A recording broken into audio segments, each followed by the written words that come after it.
So the other day, I see there's some water under the fridge, and sure enough, it's leaking. It's out of the fridge line, or the one that feeds the fridge. It's copper. I'd rather not just replace the whole thing, not yet. If I had only known what was about to happen, I wouldn't have said that. But here's what's happening. You probably can't see very well, but it's leaking right out of the top. Right where that pipe, that copper tube comes out, hits that fitting, it's leaking right there. And you can see all the calcium buildup. I'm going to try to temporarily fix it until I eventually really fix it. Spoiler alert, it does not go according to plan. First things first, gotta clean it. Okay, I will spare you the details, but basically the plan was to solder that thing, kind of. But again, this was dumb, and I even said at one point, I'm like, this is pretty dumb and sketchy. But anyway, the point is, I was trying to fix it without having to replace the whole thing, and as I've already said, but um, it was going all right. Got it apart until this happened. Why was that water? Did I see water? I just break that thing? I just broke this pipe. Good Lord Almighty.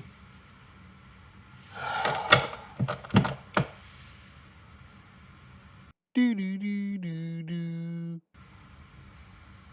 He is a good Lord Almighty. But now we have other problems. Okay. At this point, I realized fixing it was not an option. I mean, just look at that thing. I would, of course, have to replace it, but how do I do that? Cut it out a little bit and realize that there's a stud right here. This wire runs through here, through a couple of studs maybe, comes up here, and somehow there's like a stud right where it should be, where it comes through on the other side.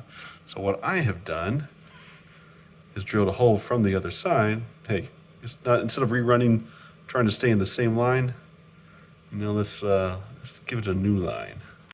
In my garage is the hot water heater, directly behind the fridge. There's the connector. It goes in the wall. So what I'm gonna do, get this new kit and bring it over here instead. At Lowe's, you have this, what do they call it? A universal ice maker kit. And you got your hose. I'd rather have this. This is more flexible. And then you got the connectors. And let's hook it up. According to the directions, it should look like this.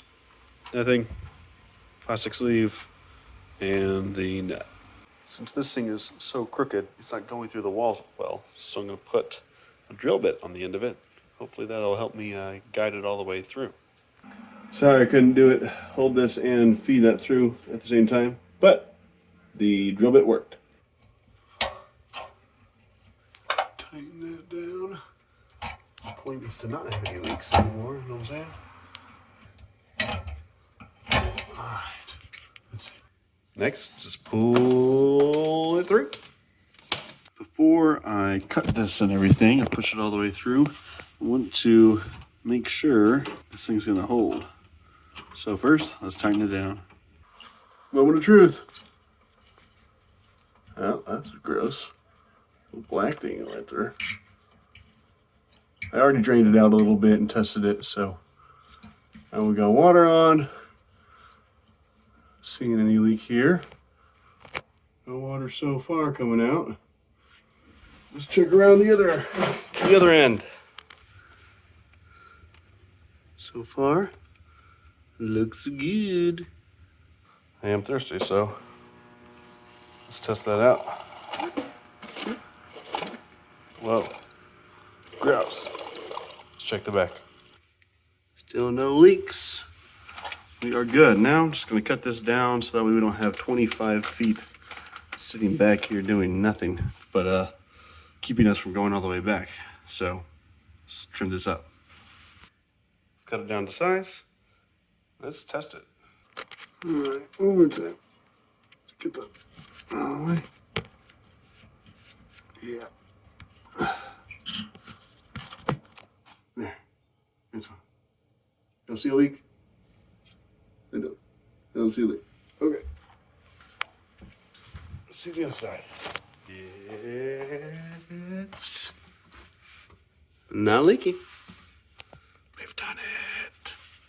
So yes, long story short, just replace the thing. And instead of the big copper tubing all coiled back there and taking up extra space, the plastic tube was easy. At this point, I'm just making sure that I'm not, gonna crimp it or mess it up. I was just like, hey, I've been working on this all day. Don't want it to break now in the last second. So anyway, just had to fix that. And then all I gotta do is push it back. Look at you. Looks like you've done it. Look at you. Wow. Amazing. Well done. But yes, replace the copper tube with a plastic tube and you are good to go. That'll do. Last but not least, I want to make sure that the line isn't touching the hot water line right there. Plastic on that hot pipe, no bueno. So, tacked it up there so that way it's not going anywhere. And when all is said and done, we got water again. Boom. So to recap, don't try to fix it. It's copper. Don't try to solder it. Not like anyone tried to do that, because that'd be ridiculous. But just replace the thing. The kit costs like 20 bucks. So it's cheap. You don't have connections to worry about leaking. The plastic's gonna last a long time. All this good stuff. And each house is different, right? Yours is not gonna be set up the same way mine is. It may be at the back of the wall behind the fridge already. Or if it's running through there like that, there's a whole lot of different ways you could set up. What I wish I would have done differently is brought the tube down on the back side and then just put it through on a hole near the ground anyway. It would have been easier, better in different ways, but I just followed kind of how the tube already went. It came out about this level, so I kept it up there. In hindsight, again, would have done a couple things differently. Tell me what you would have done differently and how you would have fixed this issue or how you have addressed this issue with your own fridge line. And if you're taking on a project like this, just remember, you can do it.